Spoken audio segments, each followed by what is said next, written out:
and this is Conversations. We are having conversations with artists and ministers and important people who I feel that maybe you never get a chance to hear from for the average person. And so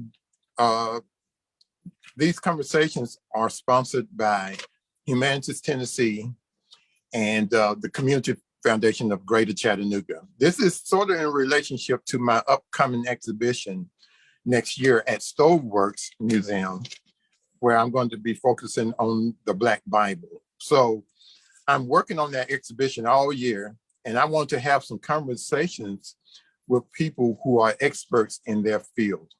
Today, I have the pleasure of inviting Alexis Joyner, Sculptor Alexis Joyner, here to speak with me today. Alexis Joyner worked in the art department at Elizabeth City State University for 29 years. 8 of those years, he was the chair of the Department of Art at Elizabeth City State University. He has exhibited locally in North Carolina, nationally, and also internationally. For instance, he had an exhibition, a group exhibition in Ghana, West Africa. His artwork is represented in several collections, both private and public. Public collections include the Schomburg in New York, Hampton University, Lynchburg College, the Governor's Mansion of North Carolina, and Greenville Museum. So it is my great pleasure to bring on my good friend, Alexis Joyner. And if he will start his camera and unmute, he's gonna have to unmute again. We can, there we go. Alexis, how you doing, brother? I'm great, brother. How you doing? Hey, I'm doing well. Long time to see, brother. It's a pleasure. Yes, it's a pleasure to see you. It's a pleasure to see you. I count you as one of my best friends. And yes, we go way back. I think I met you around 1983. I believe 83. When did you graduate from with your master's, your MFA from Norfolk State and Old Dominion University? Was that 82 that you graduated? No, I came out in 84, I believe. And that was the year that you and I were battling.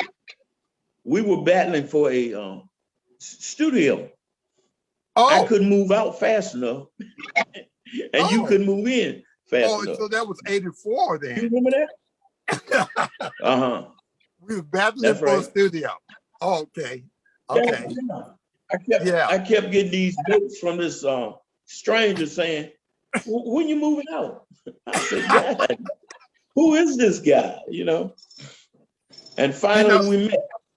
Yes, I get in a lot of trouble for speaking my mind around here. Right. I'm sort of, I don't think I'm blunt, but I'm very straightforward. And well, you were blunt. I'm trying to move into that space, and you still had your stuff in that space, man. Yeah, you were kind of blunt with me. But it was amazing because when we finally met each other, we clicked. We clicked just like that, brother. We clicked. And I want to thank you for all the encouragement that you gave to me as a new student, because you was actually the first Black student to graduate from Old Dominion with an MFA. That's correct. Yes. And I was the second Black student to graduate with an MFA, even though other Black students had gone through that program. Right, but they stopped them at the MA. Yeah, they were stopped at the MA. Yeah. Okay. I know you said they were stopped. They weren't allowed to continue. Right. I hear you. Yeah. So you was really a Pathfinder. And Brother, I was almost like Mr. Magoo. I stumbled. Forrest Gump, bro. The Lord just took me by the hand and took me through that program. Yes, And sir. you sound like a Moses.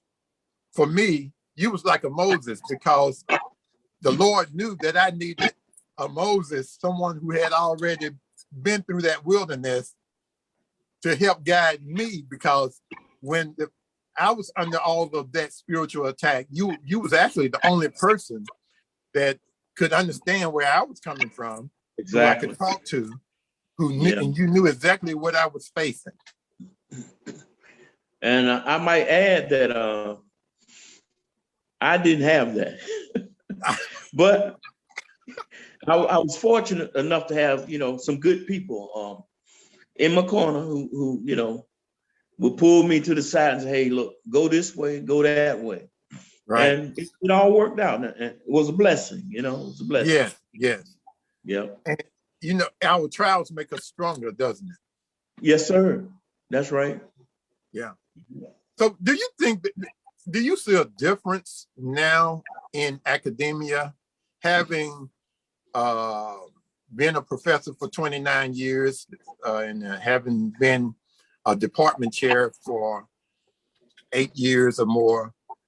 Do you see that have things changed that much as far as the obstacles for young Black artists?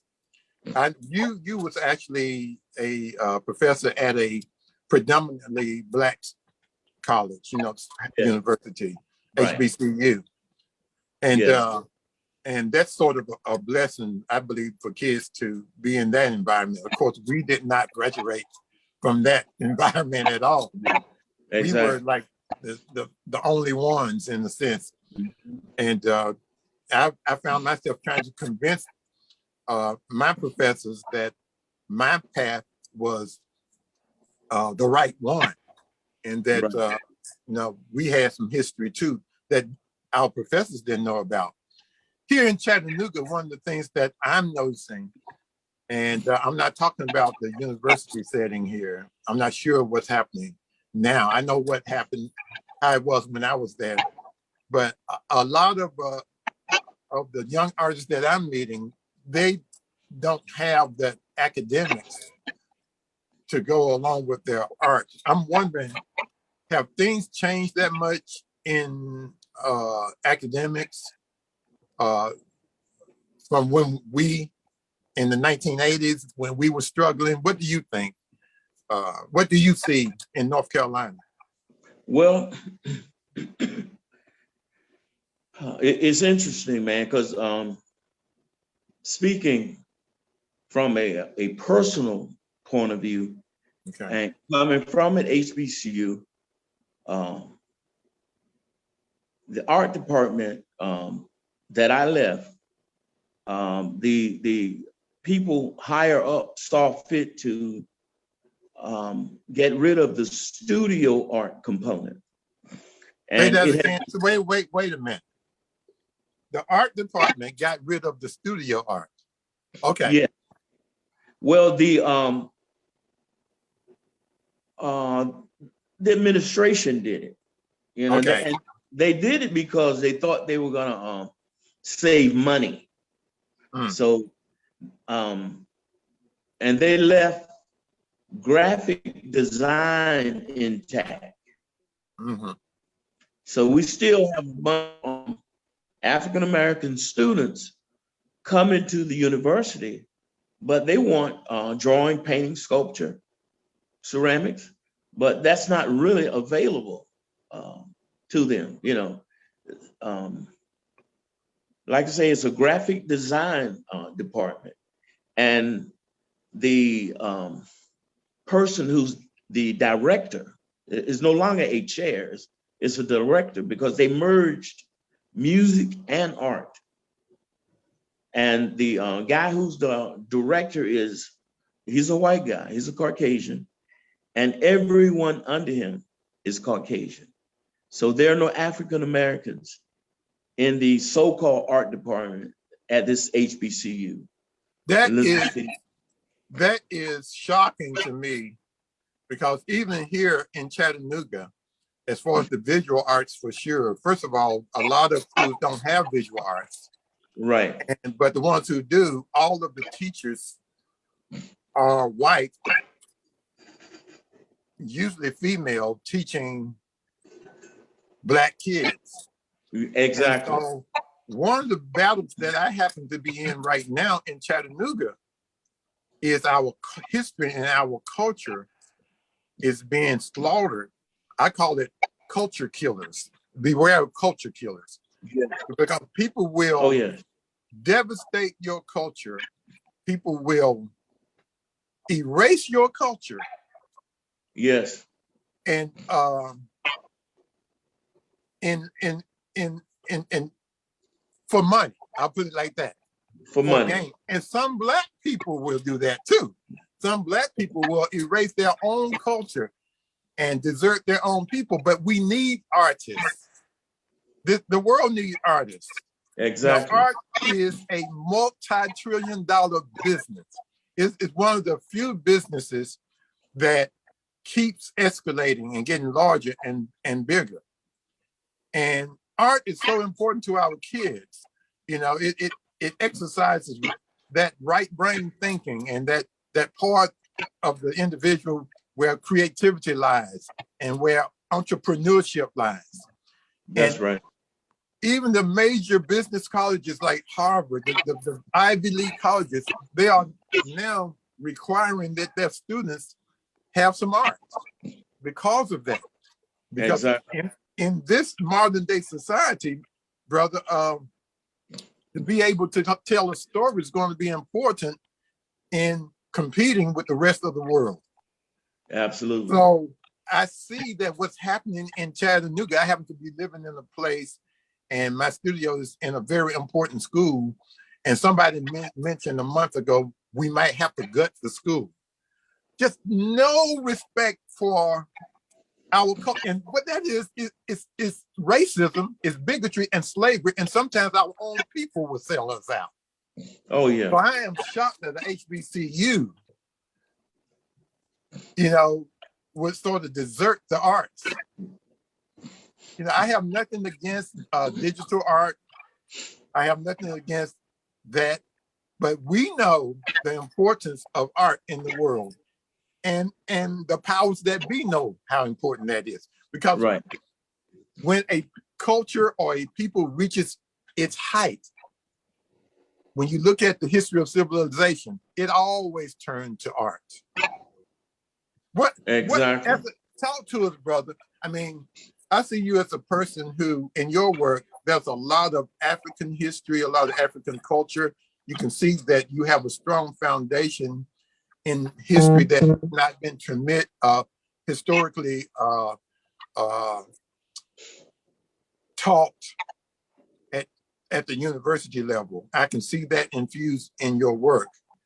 So talk to us a little bit about what you feel we should do or what's happening. How do you see this? What is your opinion about what's going on right now in the world as far as Black arts? Well, it's interesting because I can think of an instance where maybe 2 years ago, a student came to me. I bumped into him at a gallery downtown, a little arts gallery, the Shawan Arts Council gallery. And the young man, apparently somebody told him that I used to be the department chair where he is presently enrolled. And he told me that one of the professors, Caucasian, told him that the imagery that he was interested in producing and making was not like industry standard. Now, what are you going to do making stuff like this if your boss wants this or that? So, no, you need to get off of that. And the guy wanted to express himself and do things that were relevant to him culturally. And he's being bludgeoned and told not to do that. Don't make anything about your history, your past. You know, that's not relevant. That's not what the world needs. That's not what employers want. So, you know, that's kind of disheartening. But for years now, if you had looked at a lot of the HBCUs, the department chairs and people like that were Caucasian. That's like par for the course. I did not know that. I did not realize that. That's right. Because you take the school where I work, when I was hired, the department chair was a white man. And maybe 4 years down the road, a white woman took over the department. And she stayed chair for about maybe 16, 17 years. And then as an interim, good friend of mine, photographer, became interim chair for about 2 months after this lady resigned as chair. So after that point, I was made chair. And so basically I was the first Black department chair. Wow. Yes. It was always a white, because I think in the very beginning, there was an Italian who was chair. So, but like I say, each change, every time it was turned over, Caucasian took the reins. You know, when I hear that, it's sort of like living on the plantation. Oh, yes, it makes is. me feel like we're still living in Chattanooga. I feel like we're living on a plantation because it's always people who don't look like us who are making all the decisions for us. That's where we get the gentrification, gerrymandering, Yes, redlining. yes, They can tear down our buildings, tear down our homes. And then you have people deciding for us what our culture is. And do you think they're going to listen to an artist from the community?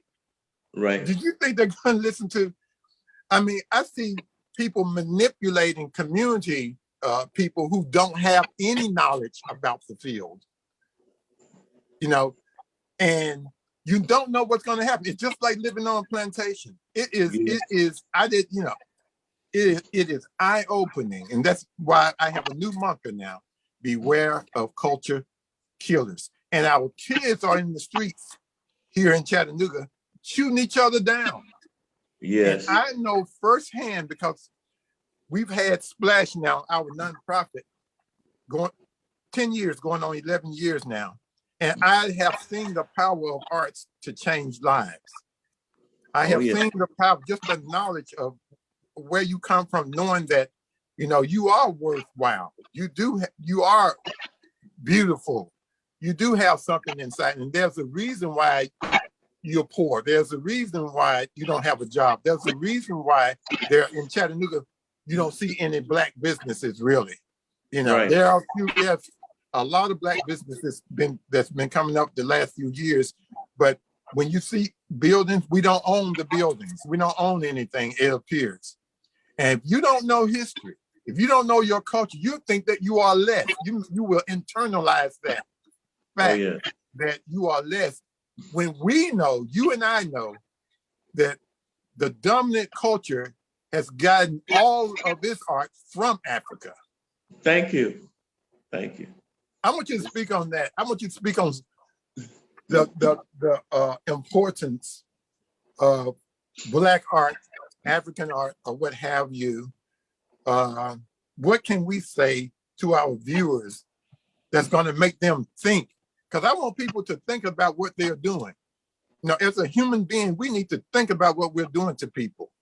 Yes. I'm in a building on the west side that I grew up in, And I'm afraid, I have fear that the history of all those souls that's gone through that building is going to be lost.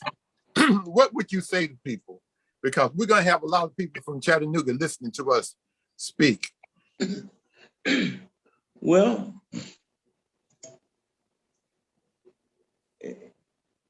one thing I would say, if you want to be safe, and if you want to keep somebody from knocking you in the head, then you need to provide that young person with something that will set his soul on fire. And, you know, I knew I was talking to the right person. Keep going, brother. Keep going. Keep talking. And that is art. That is art. Because I can speak for me, and I also can speak for you. Because I've known you long enough to know, amen, that if it were not for art, somebody would have caught a lead pipe, a bullet, or something. You'd have been out in the street wilding. Yes, sir. Myself as well. So yes, sir.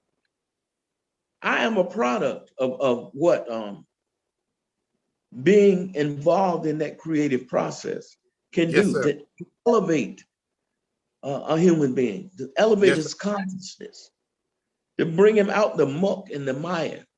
Oh, come on now. Because I stepped in some fire ants earlier today. And I like know, I said, I'm itching. Real. And it reminds me of stepping in something early on when I was a little boy, walking around the house in the they call it the lot, the barnyard. Stepping in kicking.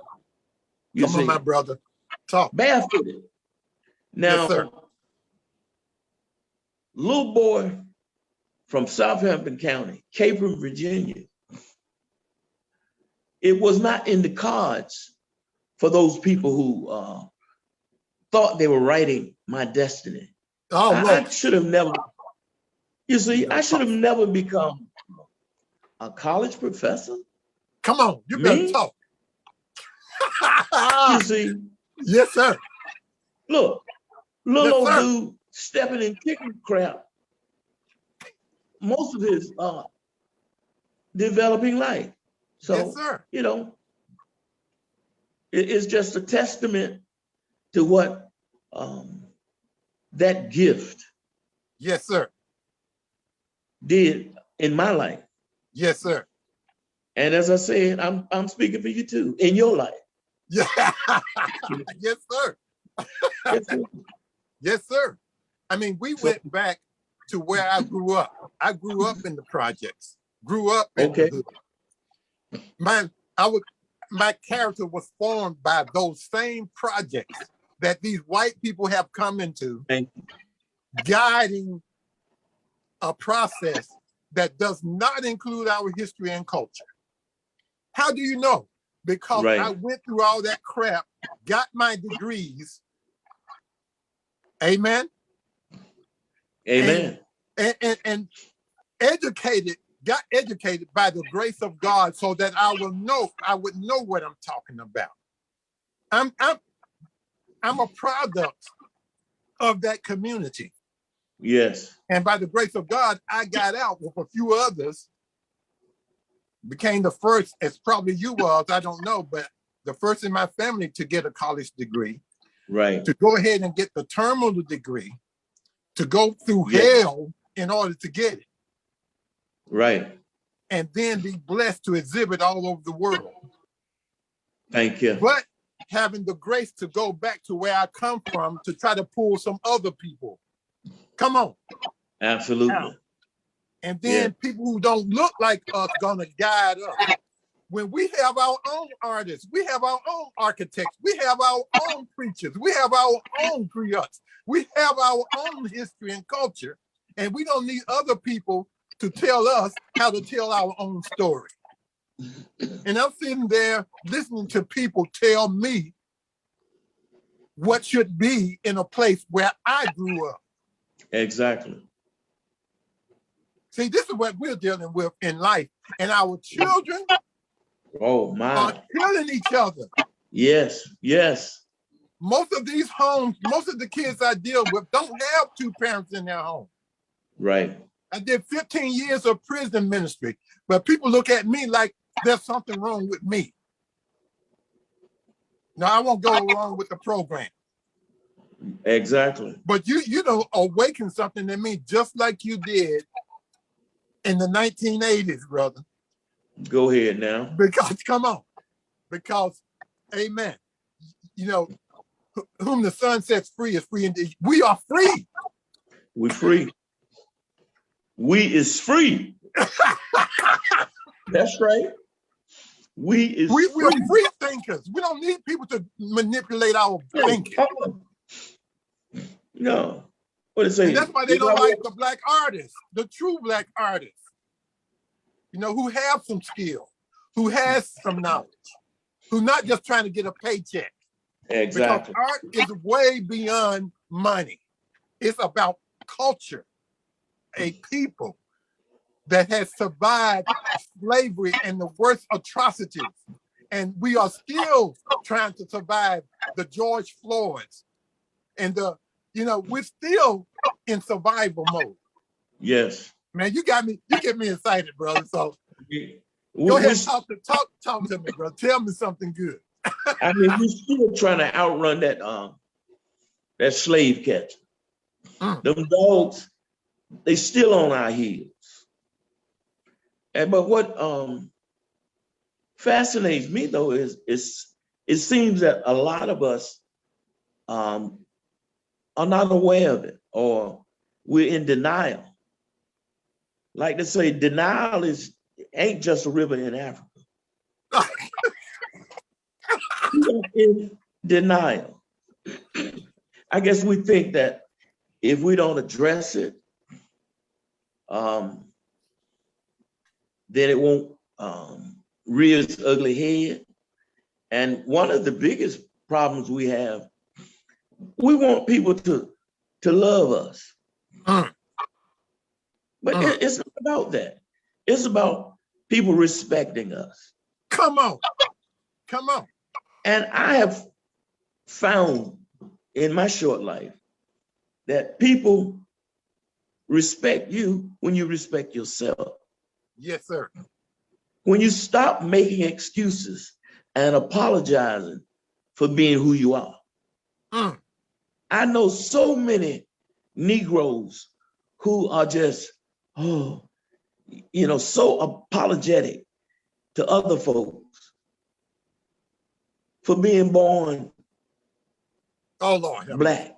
You know, let me stop you right there for a minute, because in our city and in the circles that I run in, I don't even feel safe being me. Because once I can be me, I'm just a Black man, a Black artist, you know, just being me and can express myself. I mean, there are a lot of people who will be offended of the way we're talking now. Because when we use the word Black, everybody gets scared. Why you won't use that word? People don't like using the word Black. People celebrate, we're gonna celebrate the Germans in October. We're gonna celebrate the Irish, amen, in April. We're gonna celebrate everybody. We can celebrate everybody. We can celebrate even Native Americans. But once we start talking about celebrating Black people, Black culture, Black history in a real way, because a lot of the work, I happen to know that before you put in your 29 years at a HBCU, you had put in a number of years on the local school level. That's right. How many years did you teach at? I taught 10 years in the public schools, Isle of Wight County. And the name pretty much says it all, Isle of Wight. Straight out of England, you know. It should be Isle of White, but I'm not gonna go there. And I saw at that level some of the young African-American males dropping out 5th, 6th grade. Yeah, but because of state laws and things like that, they couldn't physically drop out up until high school. But these kids, they tuned out. They turned to channel 3 or something, because the teachers were teaching over them, around them,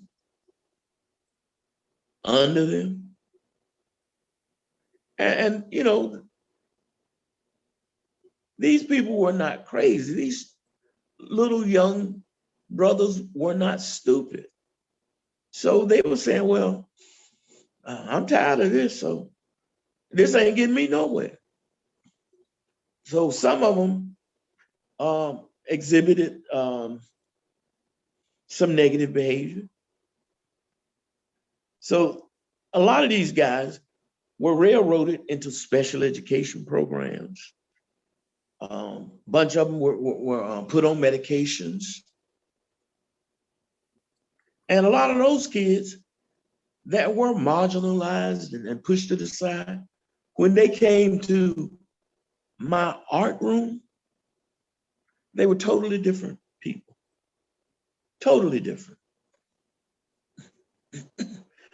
I mean, it was so bad that I would have teachers come to me and say, Mr. Joyner, can you keep Tyrone for me for a couple of days? I said, sure. And Tyrone would be my right hand. He would, pass out materials, collect materials, well behaved.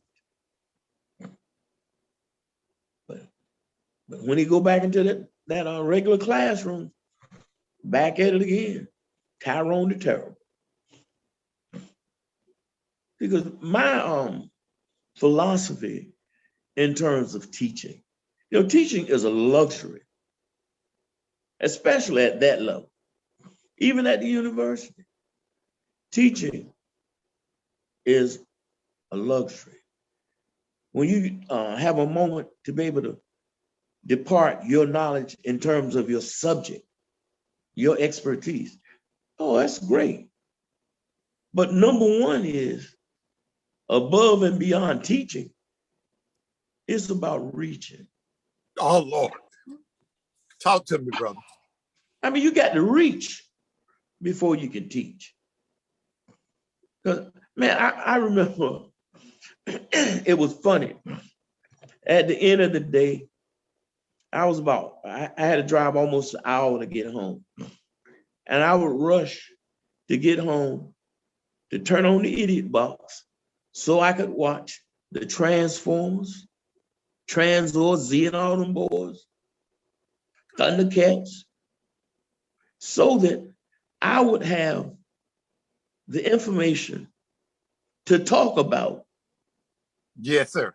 To these kids who were watching the Transformers and so and so. So when I would establish that, oh, they were fired up and ready to do some art. Yes. So, but that's something. You have a lot of people who don't understand that, and that they're not willing to get the knees dirty, to get down on the child's level, to understand where they're coming from. See, and all too often, some of those kids who have problems, and I say, man, what's up with you today? Why you like this? Well, I had to take the shotgun from my daddy last night. He was gonna shoot my mom. And a kid that's battling like that at home, how in the heck are you gonna confine him to a desk and think he's gonna sit there and act like he's 10 years old when at home he's 25? You got to understand that, child. But in many cases, if you don't look like the person, you don't identify with that person. And you don't know what they're going through, and you don't care, really. Come on. That's it. You don't care. What I found out is that a lot of people don't care. They're in it for the money. In it for the ducats, boy, for the dollars. Yeah. And that's an attack on our community. It's an attack, an assault. It's warfare, bro. Straight up war. So a lot of these guys, man, they grow up. I don't know how many murderers, rapists, and others that I taught over the years. I mean, you see them coming up and say, yeah, that's a bad little dude. If the Lord don't intervene, you know where he's going. They got a bed waiting for him. Yep, in the prison. Yes, sir. You know, and I did 15 years of prison ministry. And I'll never forget, and this is volunteer, brother. Volunteer. Okay. It depends on who that individual is on the inside. Yes. We can see that on the inside, God has spread love abroad in your heart. Yes.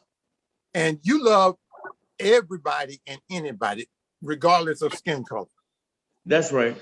But you can see what's happening to people who are darker than blue. Yes. And so that's why we're talking now and focus on that. But I'll never forget this one, out of all these 15 years, there is really two events that I will never forget. But one event especially, I will never forget. One Sunday in my worship service, that there was a grandfather, a father, and a son sitting together in my service. 3 generations. 3 generations, talking about generational curses. Yeah. And I know for sure it's because many times, I'm a pastor, many times the church didn't try to reach them.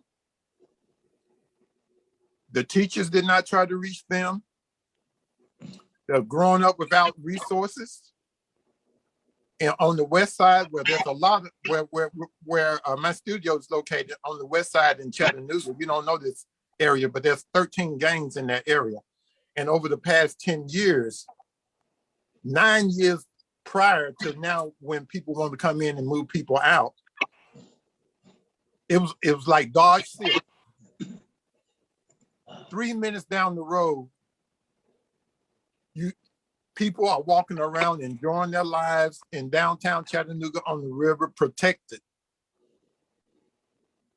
There was no interest in the community until the powers that be wanted the community. Now they're all in the community, knocking on doors, talking to people, having festivals. But what about all the years prior to this? You didn't love us then. Why are we going to believe you love us now? There was times in my art classes where I would have 30 kids, man, 35 kids in an art class that we had them for the last 2 hours, all ages, 3 to 19.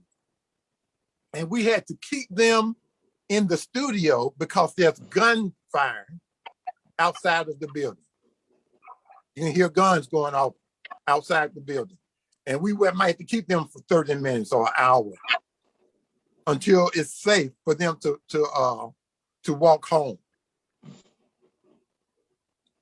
And I'm like, and people come in who don't look like me, talk to me like something's wrong with me. I'm not going along with the program. I understand. You know, how are you going to teach me anything when me and my wife, we have risked our lives to teach free art classes to kids. Actually risked our lives for years and years to teach free art classes. This is an attack on our community. And see, I want people to know what Black men talk about. I want people to know what Black artists talk about, you know, who are not trying to, you know, if I never sell another painting, I'm still going to be an artist. So, you know what that reminds me of? I read this article in a magazine some years ago. It was this Black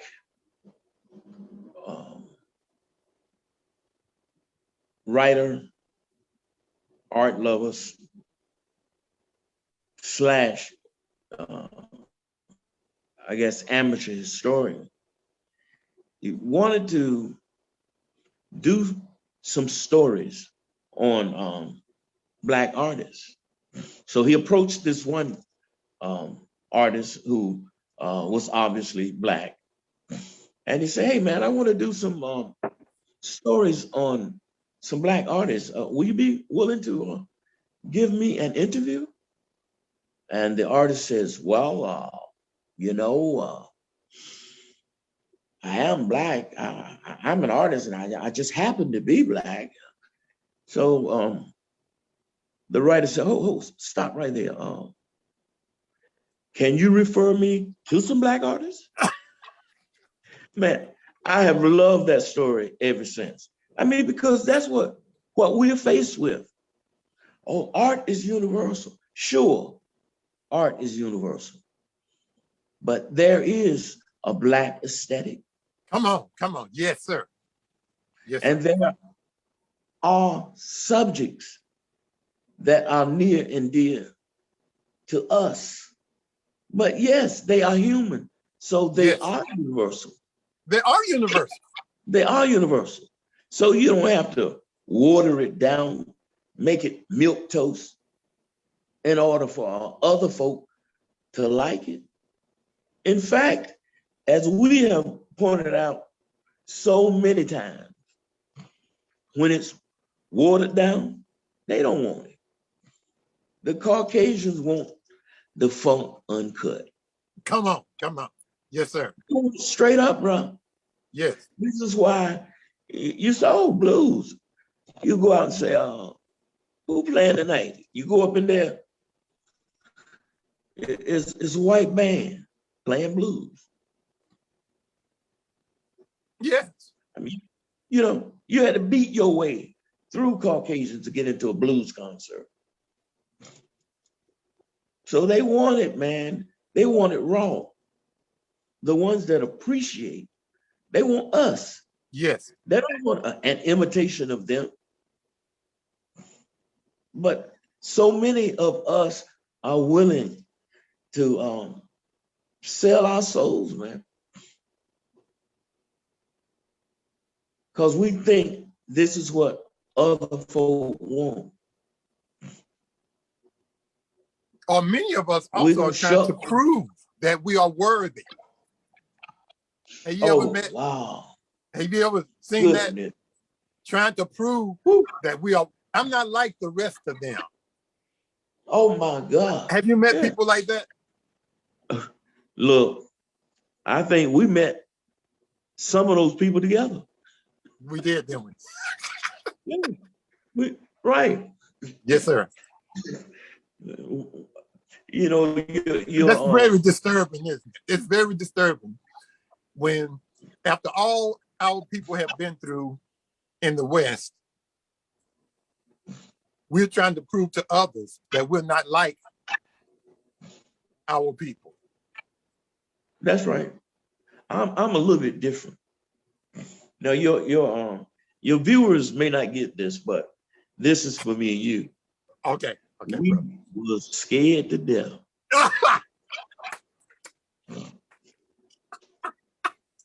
No, our viewers not. No, they're not gonna get that. They don't know. No, they won't. They don't know what you're talking about. That's for us. And then that assured that individual that he could be treated any way they wanted to treat him. and he would not even achieve what he thought he was going to achieve. Absolutely. By, that's right. Faking the funk. Faking the funk. Absolutely. And we see in the art world today so many degrading images of Black folk. And that's what the culture supports. That's what the dominant culture supports, is negative imagery in the arts. If it shows that we don't have no talent, if it shows that we're downtrodden and beaten, they want to hear stories of our demise. But historic images is rare to see in 2021 an African-American artist being celebrated who does images that uplift and that are heroic and that celebrate our history and our culture. That's what I'm seeing. Well, I must agree with you wholeheartedly, man. I mean, it's as if we didn't have a history. Our history started in 1619. I mean, you're negating eons, millennia. And then they spin these crazy theories. Because I think I shared with you before, there was this old book I wish I had liberated. It said that African art was created by an inferior race of people who lacked the intelligence to understand abstraction and blah, blah, blah. And we know full well that the birth of Western art abstraction is a direct result of these Europeans seeing African art and saying, oh my God, look at that. And they tried to. There would be no Picasso if not for African art. Thank you. One of their so-called best and brightest. No Cubism. Cubism was not invented by European artists. No. You know what? I don't even think I've talked with you about this before, but what it brings to my mind is that the Western European view of art is different than the African's view of art. Sure. Because the Western European view of art is something it's a decoration. It has no value really, except for, it's an object. It's objectivity. That theory was really pushed in the 1950s on up to now, the objectivity of the art. But to the African mind, it wasn't even called art. It was, they were like what I see behind you, power images. Yes. Images of power. Exactly. Meant to do something. Thank you. To make the you art feel. was meant to change history, and it did. It was meant to heal. My art now, I hope my paintings can heal people. The art was meant to, it had a place in the entire community because everyone in the community were artists. There you go. Makers and builders. That's right. So the way we look at art is fundamentally different. Totally. Like you say, the term art is too puny for what we did and too puny for what we do, especially those who are trying to, like you say, make the art say something, do something, be something. It's not just something you hang on a wall and you, ooh. Yeah, Okay, let's just throw that word out there. Spiritual. Let's just say it. Spiritual. It's about the spirit. But see, we were taught that, you know, you treading on some thin ice there. You talking about spirit? What you mean that tree got a spirit? Man, we were so in tune that we would not take an animal or a tree without begging its pardon, asking permission, telling them, brother tree, I need you.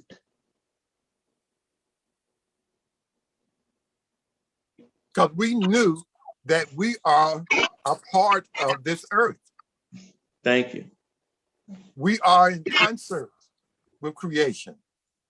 Absolutely. And God gave us dominion. Exactly. And stewardship. Well, see, they dealt with the dominion part, but the stewardship, I think they missed that memo. Well, they don't understand what dominion means. They think that don't. Dominion means you take advantage of or dominate. Dominate. Yes. Dominate. Yes. No, that's not what dominion means. That is not what God meant by that word dominion. See, God didn't say, first of all, God didn't say take dominion. He said have dominion. Right. Have dominion. So I'm not afraid of a spider. Right. Or a snake. Right. Or if I am afraid, I can get over it. Absolutely. Absolutely. Because it's part of that natural process. And it goes into, you know, who we are and how we live on this planet. We are not here to destroy the planet. I mean, why do you need to catch thousands of fish and then the little ones that accidentally get in your net, you know, they dead anyway, so you just throw them to the side, and half of that thousands that you catch, you won't be able to process for so many to sell anyway. And a lot of those go to rot. That's just greed. Now, if you, like you say, understand dominion and stewardship, you won't do that. You take what you need, not just wholesale slaughter of something. Man, we're living in a world where people wholesale slaughter people. People, oh my goodness. Woo. Who has murdered more people than this nation that you and I find ourselves living in? Who else has dropped an atomic bomb? More than one.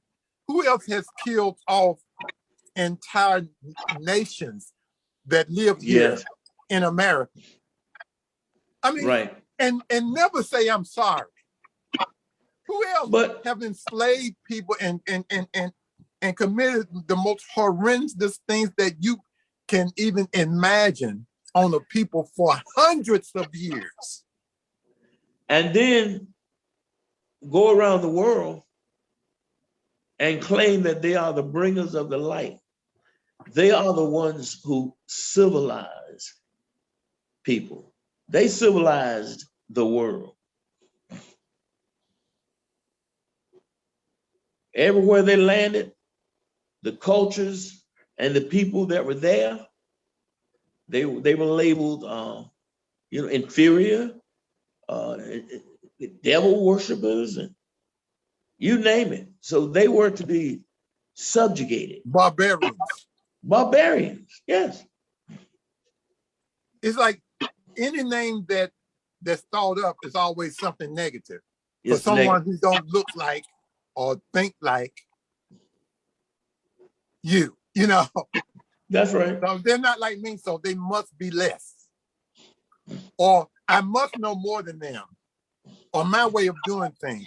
I mean, that's the way, even in starting out nonprofit, it became apparent to me the first year that the way these systems are set up for nonprofits to thrive, it does not fit.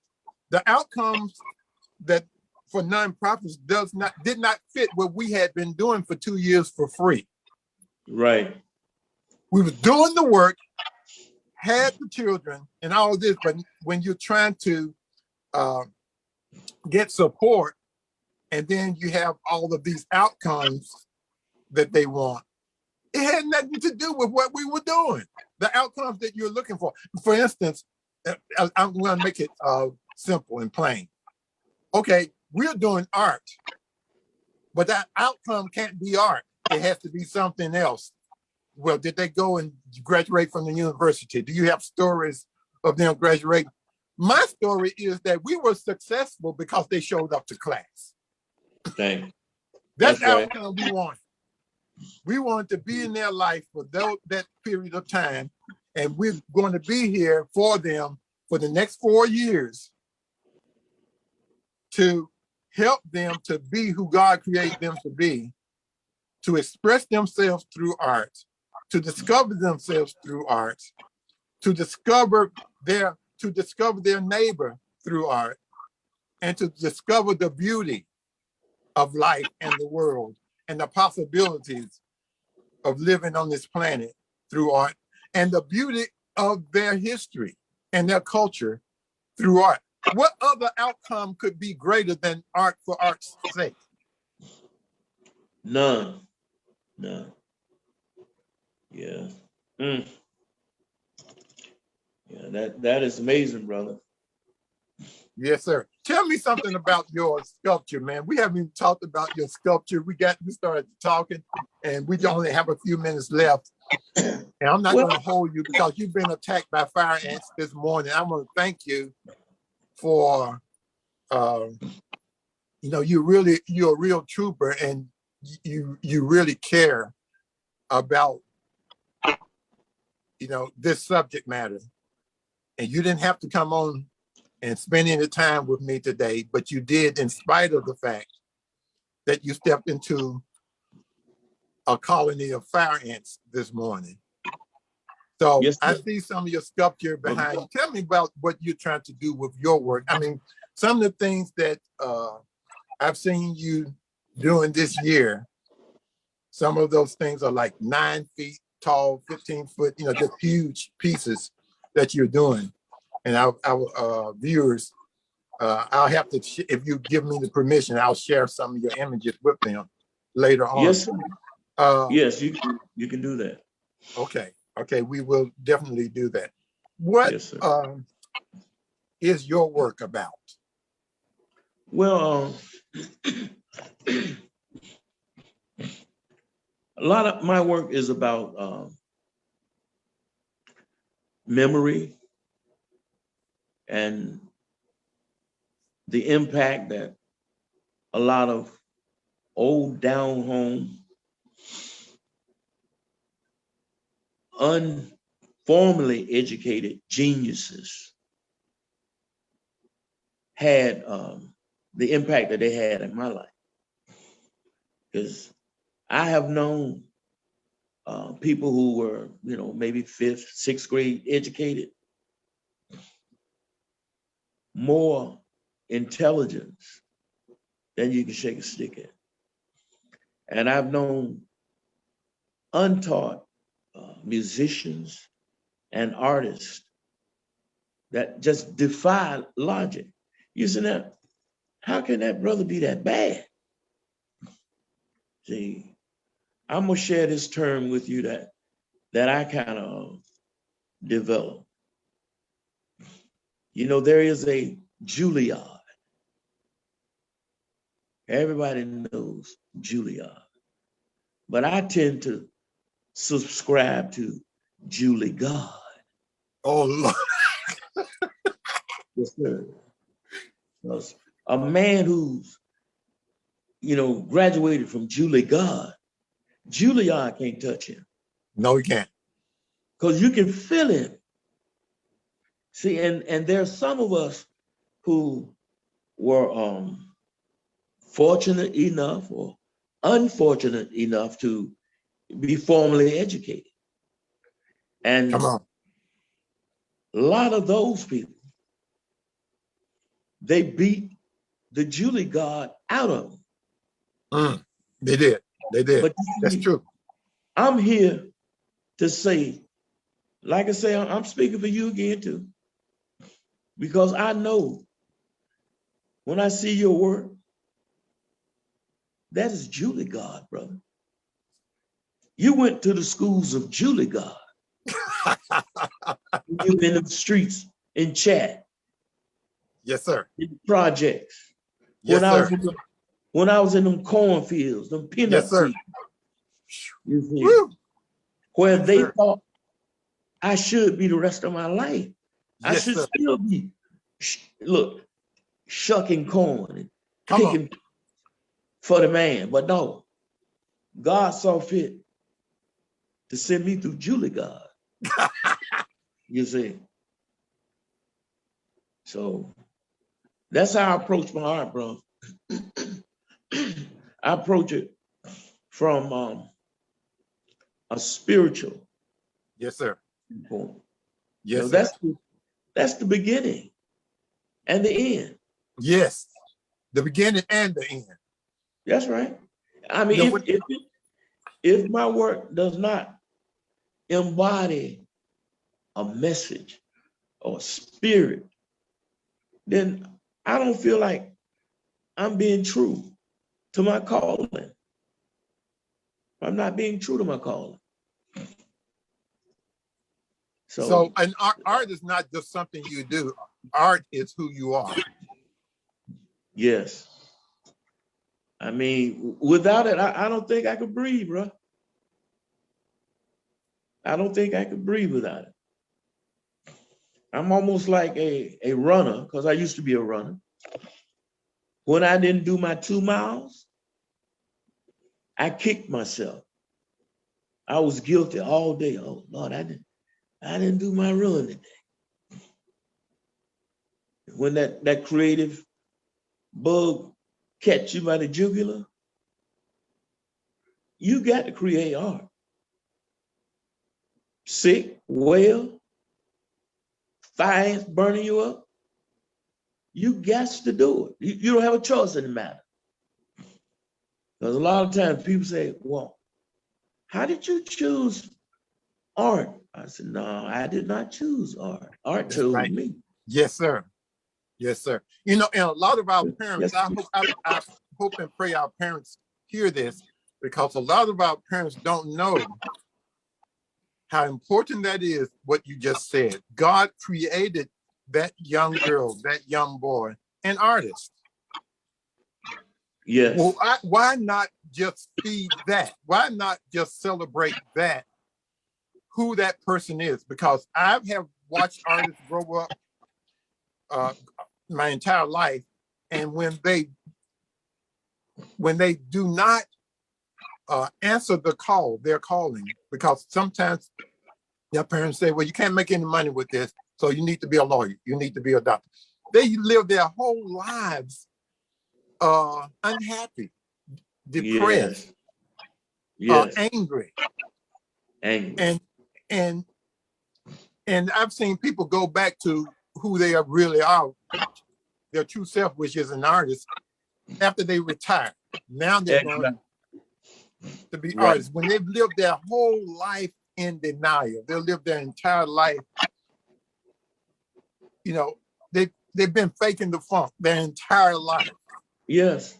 You know, and no wonder, you know, they could not keep that husband or that wife. No wonder they were always unhappy. No wonder, you know, they got into so much trouble. And so I want to encourage our parents to nurture who that child is.